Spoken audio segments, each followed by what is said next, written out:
Welcome to the Deep Dive.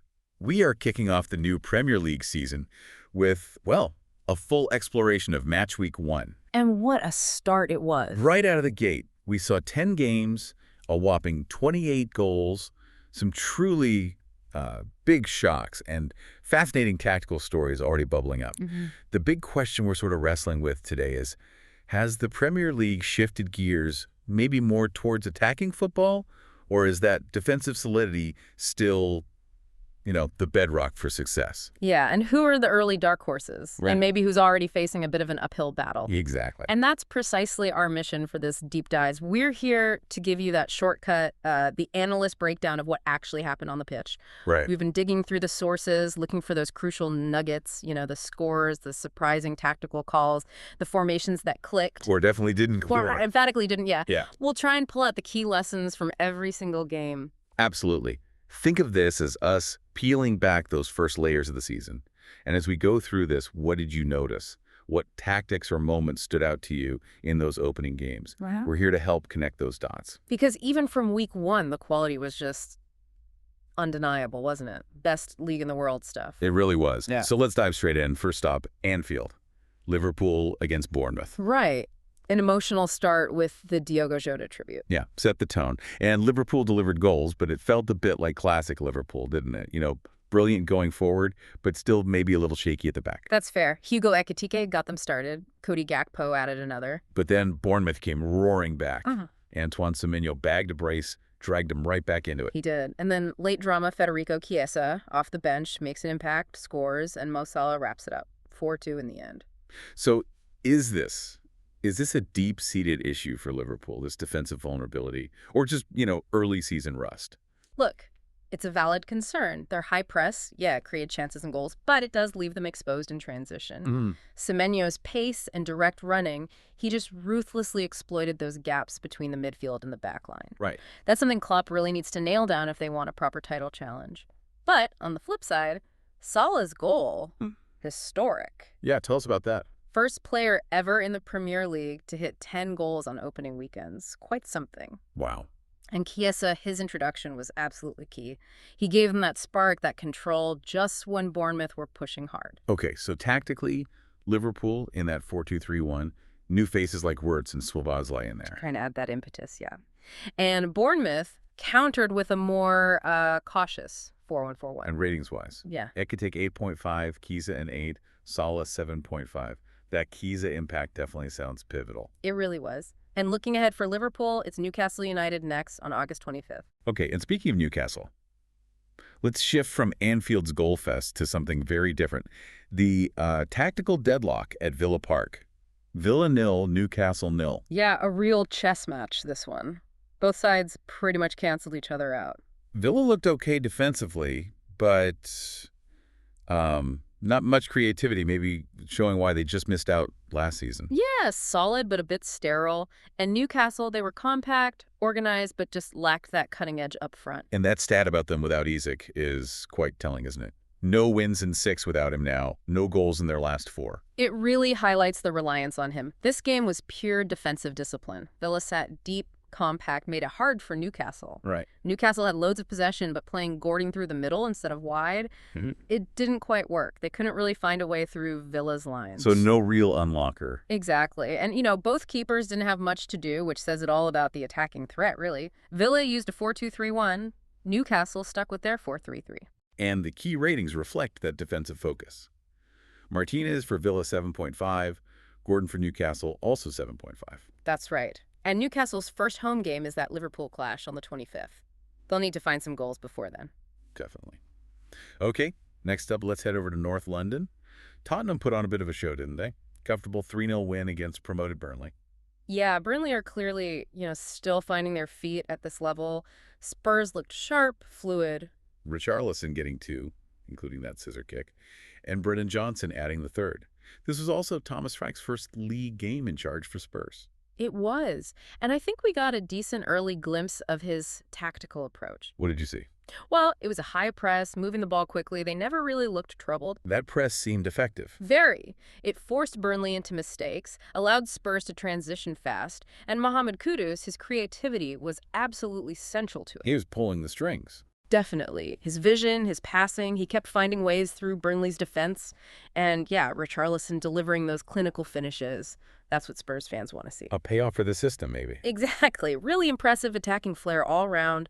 Burnley, well, they struggled. Tough first game back. Spurs lined up 4-3-3. Burnley tried a 5-4-1, but just got overloaded. And those ratings reflect the Spurs' attack. Kudus and Richarlison both getting 8.5s.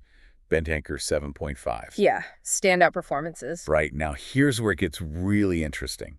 The shocker of the weekend. Has to be Sunderland, doesn't it? Oh, yeah.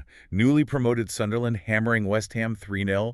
The Stadium of Light was absolutely rocking. What a return. Incredible. And West Ham looked, well, flat, uninspired. After a tight first half, it all changed. Eliezer Mayenda with a towering header breaks the deadlock. Then Dan Ballard doubles it, another powerful finish. And substitute Wilson Isidore wraps it up in stoppage time. So was this just like pure adrenaline for Sunderland? A one-off for the promoted side?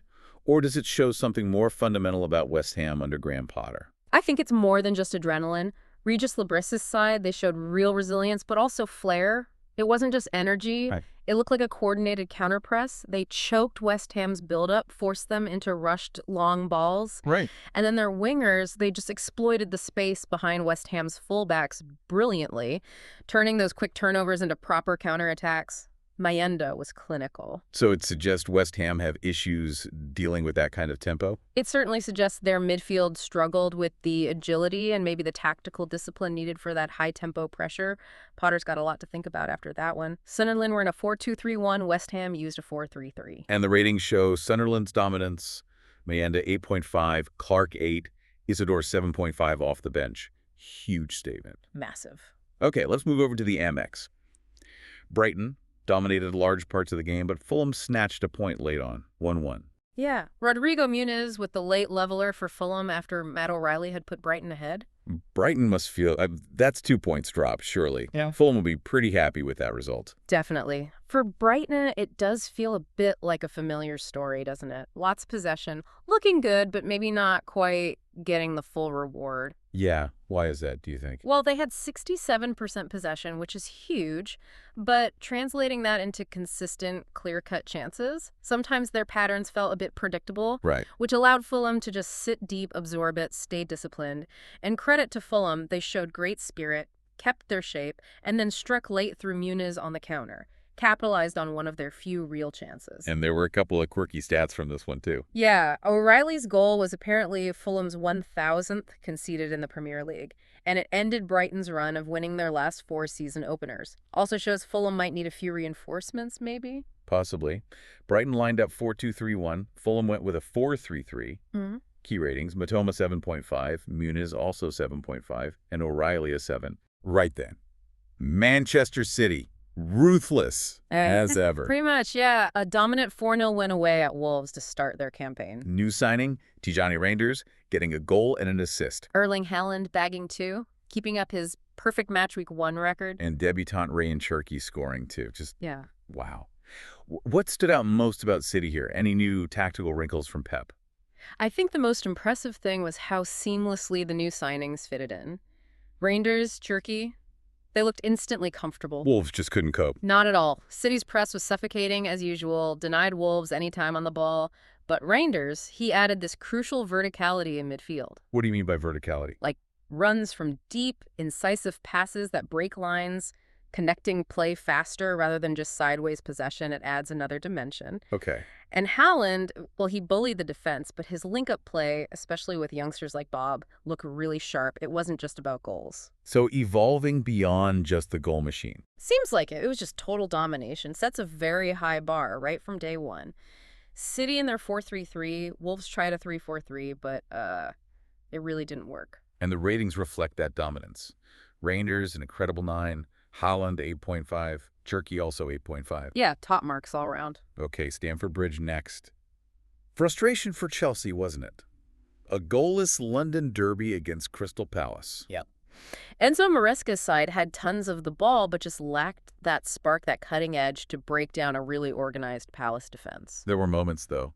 Cucurella's header off the line early on. Yeah, Eze had a free kick disallowed by VAR. Andre Santos missed a good late chance for Chelsea. But it feels like we've seen this story before with Chelsea, hasn't it? Yeah. Lots of possession, not enough goals. What's the diagnosis this time? Well, they had 65% possession, but like you say, not many clear ideas in that final third. The build-up felt a bit slow, a bit predictable maybe. Players seemed hesitant or just couldn't find that defense-splitting pass. And you have to give credit to Palace. They defended well. Exceptionally well. Claimed another hard-fought point there. Their defensive block was super compact, really well marshaled by Anderson at the back. They forced Chelsea wide, gave them very little centrally. Did injuries play a part for Chelsea? It didn't help, forced some reshuffling, but the core issue seemed to be that lack of creativity against a really well-drilled opponent. Chelsea used a 4-2-3-1, Palace in that disciplined 3-4-2-1. And ratings. Anderson, the standout for Palace, was 7.5. Cucurella, maybe Chelsea's best with a 7. Seems about right. Okay, let's move to the City ground. Nottingham Forest carried on their good form from last season, eh? Convincing 3-1 win over Brentford. They did. Looked pretty sharp. Chris Wood getting a brace, Dan Mid just scoring on his debut. And Morgan Gibbs-White pulling the strings again. That assist was superb. He was dazzling, yeah. Igor Thiago got a late penalty for Brentford, but it was Forest's day.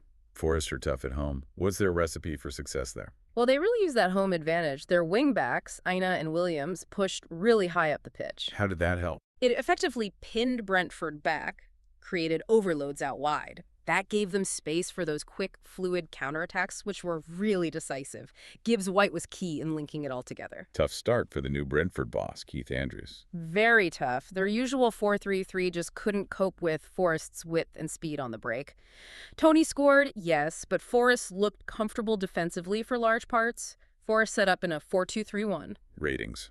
Wood got an 8, Gibbs-White. Right. Actually, Alonga got 7.5, Tony 7.5 despite the loss. Wood, the main man with the goals. Right. The marquee fixture. Yeah. Old Trafford, Manchester United versus Arsenal, and it was Arsenal leaving with the points. 1-0. Big win for the Gunners. Ricardo Calafiori scored early from a set piece, and then they just held firm. United had debutants threatening, though. Kuna, Mbemo. They did have moments, but David Raya made some crucial saves, and William Saliba came up with a massive late block. Arsenal's defense stood strong. Arsenal drawing first blood against United. That feels significant for the title race already, doesn't it? What does this signal about their challenge to City? I think it signals resilience, definitely, and efficiency. They pressed hard early on, got the goal from the set piece through Calafiori. Yeah. And then, once they were ahead, they showed real maturity.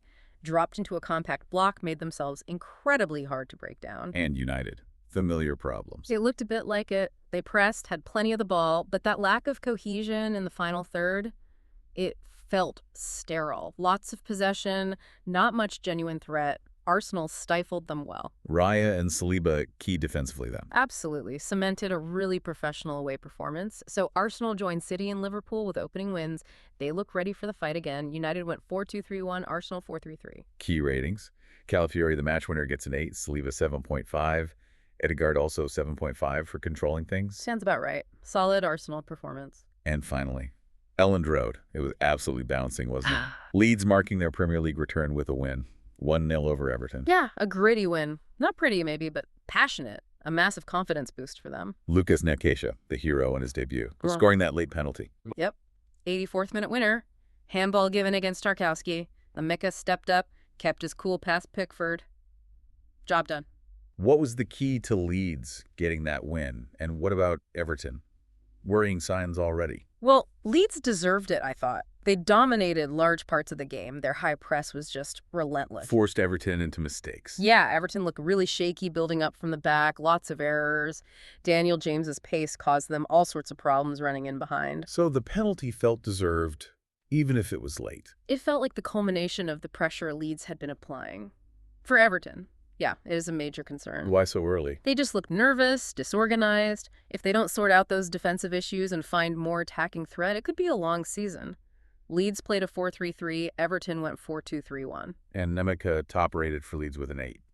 Meslier 7.5. Tarkowski maybe Everton's best despite the penalty, a 7. Yeah, Nemeka the difference maker in the end. So let's wrap up this deep dive into Match Week 1. We've covered a lot. What does it all mean for the season ahead? Well, the headlines are pretty clear, aren't they? Go on. Manchester City, ruthless as ever. Arsenal showing resilience and efficiency. Tottenham looking lively and sharp under Thomas Frank. And Sunderland. Mhm. What a story. Potential surprise package? Definitely a fairy tale start. On the other side, Chelsea still searching for answers, looking a bit toothless up front. Leeds returning with a bang, you'd have to say. Absolutely. And Everton, already looking quite shaky. Yeah. It's only match week 1, of course, but those narratives, those early indicators, they're already starting to build, aren't they? For sure. Promises to be another fascinating season. We've seen brilliant attacking football, and we've seen stubborn, effective defensive blocks already. Absolutely. And look, that's the kind of depth you get here. With us at the Deep Dive, it's not just the scores, right? It's the tactics, the formations, the player ratings, the insights that hopefully make you feel truly well-informed. So as you reflect on these opening games, here's something to think about. Beyond the obvious title contenders, which team's tactical approach really impressed you the most? And which early struggle do you think might actually turn into a long-term problem for a team this season? What's the early narrative you find most compelling to follow?